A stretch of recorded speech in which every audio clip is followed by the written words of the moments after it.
Let's get right into it. A conversation with Congressman Darin LaHood. We've got so much to get to and just a little bit of time. So kind of going round robin here with the Congressman. Thanks for taking time with us this morning. How you doing? Hey, I'm doing well, Greg. Great to be with you and your listeners. So I've reached out to your office to connect to talk about the Foreign Intelligence Surveillance Act and some questions you had for the FBI. But since then, we've had so much happen. Of course, with the conflict in Ukraine and the ongoing issues of federal spending. But I think everybody's driving by a gas station this morning and they're seeing those prices at the pump. What can we do to address what we're feeling at the pump? Well, you're exactly right, Greg. Many of my constituents across West Central Illinois are very frustrated by the high price of gas. But, Greg, in a lot of ways, we didn't need to be in this situation. We had energy independence in this country prior to Joe Biden coming into office.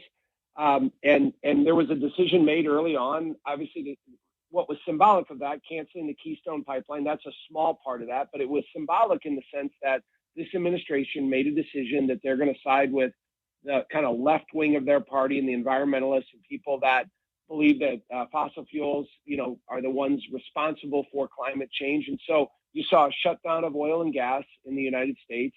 And so when a world event, a war breaks out like has happened in Ukraine, we're now relying on foreign adversaries. And so I am 100% supportive and have voted to cut off Russian oil. We need to do that.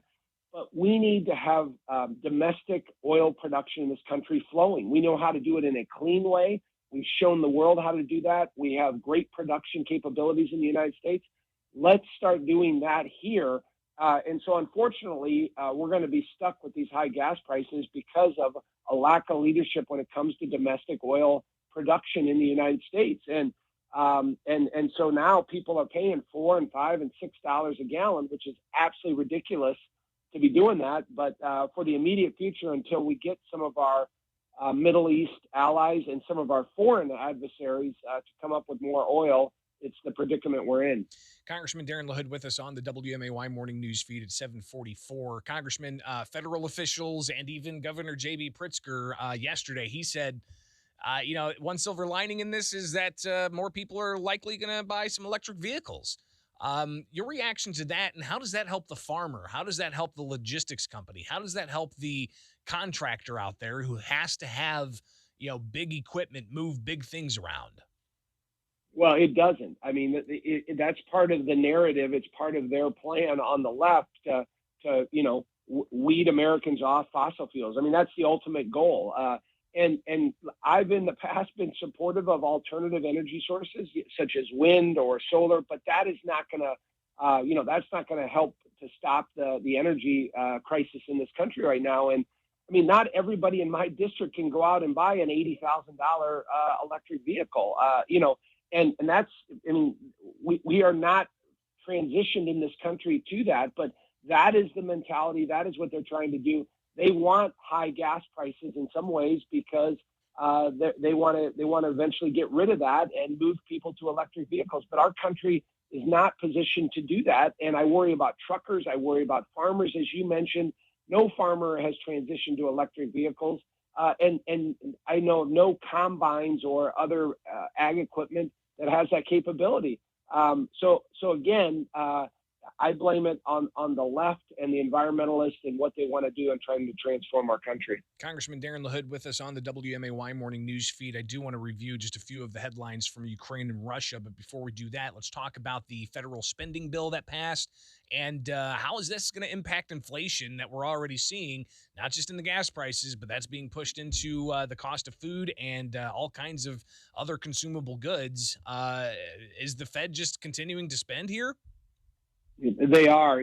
Think about this, Greg. Over the last 2 years since the pandemic, the federal government has spent $7 trillion with a T dollars, $7 trillion. Now that was not offset by finding other places to cut. That is new spending. That is deficit spending, $7 trillion.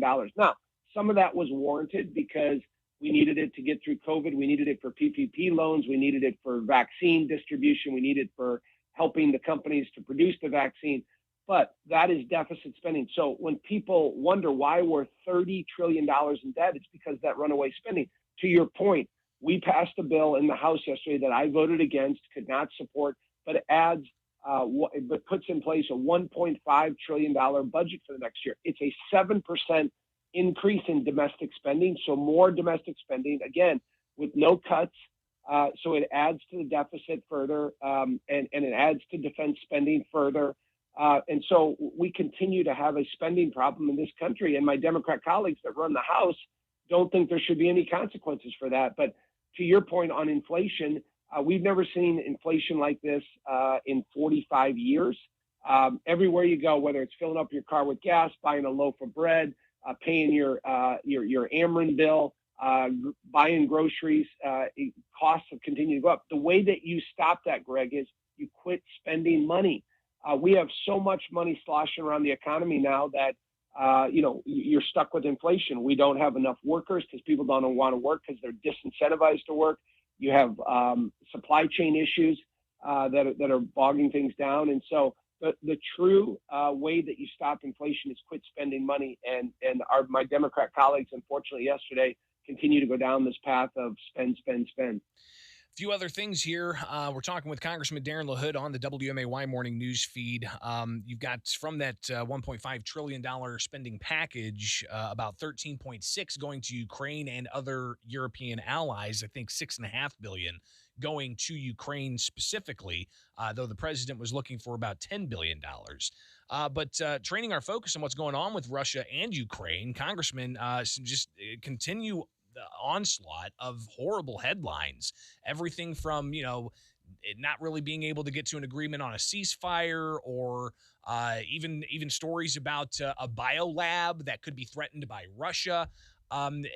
You're in the Capitol. You know what's going on. How serious is this, and how prolonged is this going to be? It's going to be prolonged for the immediate future, Greg. And what the world is witnessing is the true evil of Putin, who has chosen a path of bloodshed in Ukraine. Remember, before this happened, every world leader that met with him, Putin told them, "Oh, this is just a military exercise. We're not going to invade. We want peace.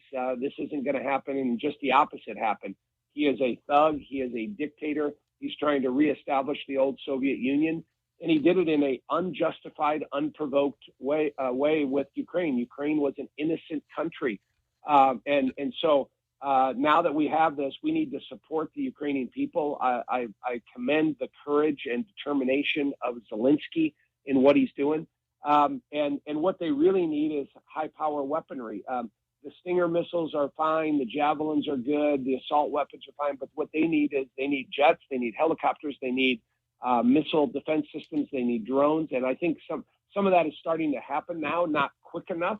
But I, for one, am very supportive. I supported a specific amendment yesterday that added more military hardware that would go to Ukraine and then also helps out on the humanitarian side. But Putin is really unhinged here, and we need to hold him accountable. We either stop him in Ukraine, or we're going to have to stop him later in Poland or Moldova or one of the other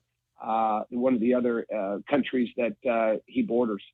Congressman Darin LaHood, finally, you took the FBI director to task, talking about potential abuses in the Foreign Intelligence Surveillance Act. You and I have talked about this in the past, especially with some of the things that happened to the likes of Carter Page back during the Trump campaign and Trump administration. What was your questioning, and did you get the answers you were looking for?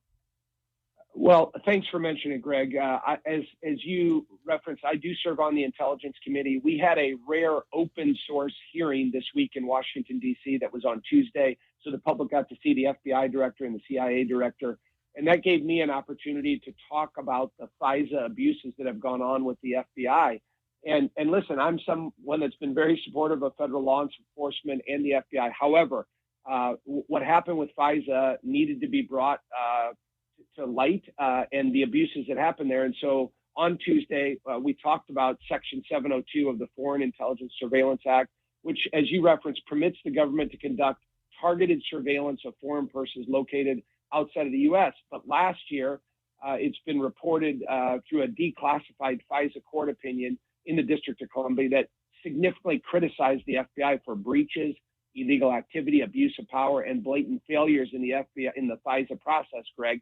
And what it included was FBI agents and personnel, looking at domestic activities of people, not what the law is supposed to be looking at, which is people outside of the United States that have foreign terrorist ties. They were looking at things like healthcare and fraud and bribery and public corruption. And those things are fine, but it shouldn't be done within FISA. And this opinion issued last year takes the FBI to task. And so my questioning this week really highlighted those abuses and the process and what needs to be done. And so the FBI director, had an opportunity to kind of defend the FBI there and talk about the process that's been put in place to change that. The new protocols have been put in place, and those sound good, but we're going to have to stay on the FBI, to make sure that this gets implemented the right way, that there's no more abuses. And as we saw with Crossfire Hurricane that went after President Trump, the FBI abused the process there. And so we have an obligation and responsibility to hold the FBI accountable. And that's our oversight role, is to vigorously review the FISA process. And so that's what happened on Tuesday. Congressman Darin LaHood, thank you for giving us a well-rounded understanding of all the things that are impacting us here in Central Illinois while you're over there in Washington, D.C. Greatly appreciate it. We'll talk again soon, okay? Okay, Greg, have a great day. Take care. You too. It is the WMAY morning news feed, now 7:53 from Culver's West on Wabash, and we've got a winter weather advisory from 3 today till 6 tomorrow with up to 1 to 3 inches of snow. Details on that forecast coming up. Shrimp, cod, and walleye, oh my, cooked to golden perfection at Culver's West on Wabash.